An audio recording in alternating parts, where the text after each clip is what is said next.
Shalom Aleichem, Shavua Tov Mevrach. Mishnah Yomi is in chapter 2 of Yevamot, Mishnah Zion, Mishnah number 7. Now, yesterday on Shabbat in Mishnah Vav, we talked about the case where one man had married one of two sisters. Now, they knew at the time they got married, but then there was some sort of mix-up. He's not sure which sister he's actually married to. And again, it was the first stage of marriage, Kiddushin. They never went to Chuppah. They were never living together. And then Nebuch, that man passed away. What did the brothers do for Yibum or Halitza? Now, Mishnah Zion takes this a step further. Shnayim, two men, shekidshu shtei achayot. They married two sisters. Zay eno yedea eze kiddush, zay eno yedea eze kiddush. And neither of these men know exactly which sister it was. And these two men are not brothers. You can imagine a case where, two young men at the yeshiva, they went to a man's house for Shabbos, and he said, hey, you guys are great guys. I love your Torah. You learn the Mishnah Yomi. You're wonderful. And I have two daughters. And and then these guys had a ring with them, and, they got married to the two girls, and then they started drinking. And now the next morning, they don't know which girl got which guy. So the Mishnah says, to fix this problem, Zeno ten shnei gitin. So the first man, Reuven, gives a get to both sisters. Zeno ten, and then Shimon also, the other man, they're not related. These two men, Noten shnei gitin. He gives a get, a divorce to both of these sisters. Metu, but if both of these young men died, Velazei ach, and each had one brother, so similar to in Mishnah Vav, Zay cholitz lishtehen. So the brother of the first man does chalitza, the release ceremony to both of these sisters, and the same with the brother of the other unrelated man. They have to do chalitza to both, just to make sure you've got the actual widow of his brother. Now that's if each one had one surviving brother. Now the Mishnah goes on, L'zei echad l'zei shnayim. What if one man had one surviving brother, the other one had two? So hayachid, the single surviving brother, choletz l'shtei, and he should do chalitza to the release on both of these sisters. The Hashnayim, and the side with two surviving brothers, now they have some options. Echad cholitz, echad miyabim. The first brother can do a chalitza, which will release the woman if she was actually the widow of his deceased brother.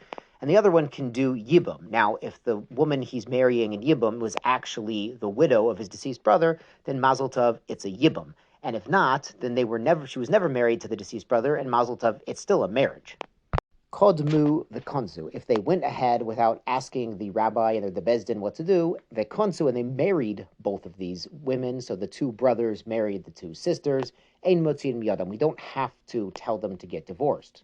Because at the end of the day, the one brother was marrying either the widow of his deceased brother or a woman who has never had any shaykhs, never had any involvement. And the other one, the same thing. So one of them did a yibum, and the other one just did mazel tov, a regular marriage.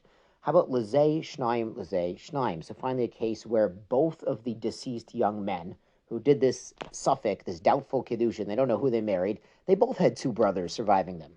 So here it's going to get a little bit more complex, and the order matters to fix it up if they want to do a yibum. There are charts in the art scroll that can help. So what do? So they both have two surviving brothers. Echav shalzei cholitz la'achat. So one of the brothers of the first deceased does chalitza to release one woman. And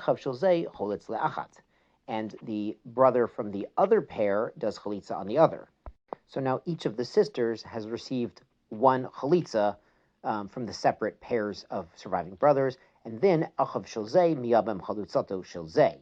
The other brother of one of the men can marry in yibum if they want the one who received chalitza from the other family. The achav shilzei miyabem chalutzato shilzei, and vice versa.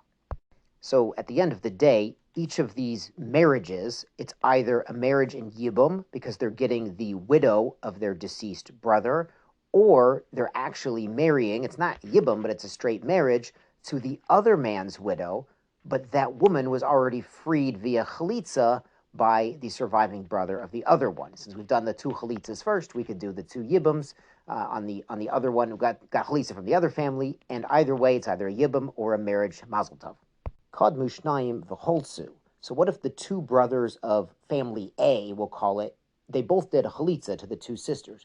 Lo yimabmu shnayim. So the other family's brothers, family B, can't then do yibum, because that family B hasn't done chalitza to either of these girls, so they might be accidentally marrying the sister of the widow that they're supposed to be taking care of. So what do they have to do? The Mishnah says, Ela echad cholitz ve'echad miyabim. So one brother has to do Halitza, and then the second brother can do Yibum on the leftover sister. Kanmu ve'konsu en mutzin miyadim. But if they both did Yibum, then they shouldn't have done that. It's out of order. But Lamaisa, one of them got his brother's widow, and one of them got, an unrelated man's widow who had already received Chalitza, so that was an allowed marriage. Let's go on to Mishnah 8. Mishnah had mitzvah begodul liyabim. The mitzvah is on the oldest child to do the yibum. It's actually an interesting drasha in Devarim, Deuteronomy chapter 25. Habachor sher teled. So it sounds like what the Torah is talking about is a firstborn son coming out of the yibum marriage that replaces, takes the place of the deceased brother. But what it really is teaching, Chazal explained, is that, it's better for the oldest brother, the Bechor, or the older brother, to get first crack at Yibum if he wants to. You understand, the brothers are going to have a huddle and figure out if they want to do Yibum or Chalitza, and, you have to consult the woman also, and figure it out. And the Mishnah explains, Im kodem hakoton zocha. If the younger brother went ahead and did Yibum without asking, then yeah, it's a good Yibum, it's a good marriage. Now, the Mishnah continues with not really related cases, but a similar theme of someone doing something that's not really the ideal way to do it, and cases where that's really not a good idea. Haniton ol hashivcha, somebody, a man who had a non-Jewish servant in the house, and there was a rumor. There was a rumor that there was something inappropriate between the two of them. And then he goes ahead and frees that woman, ol hanochrit. Or, there's a rumor that he's dating a non-Jewish woman, V'nit Gyara, and then she, Mazel Tov, becomes Jewish.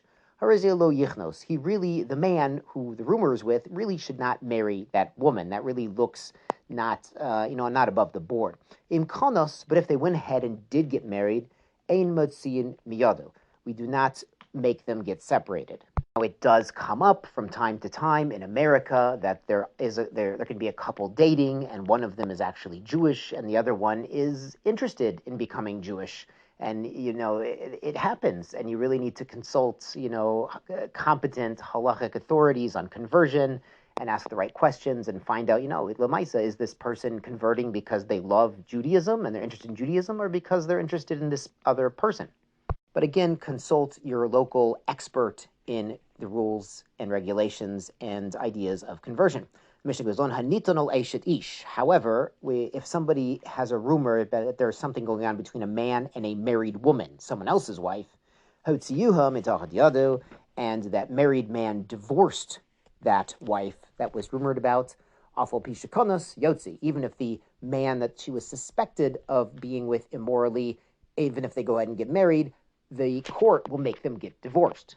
So the word in the Mishnah, hotzi uha, they remove her. This is an important word. The Gemara explains the court made a judgment that they need to get divorced. There was, this is more than just a rumor or a speculation. There's some sort of testimony or hard evidence that something really inappropriate took place, and therefore, after the divorce from the first husband, she can't then go and marry the suspected adulterer. Yashar kochachem and Shavua Tov.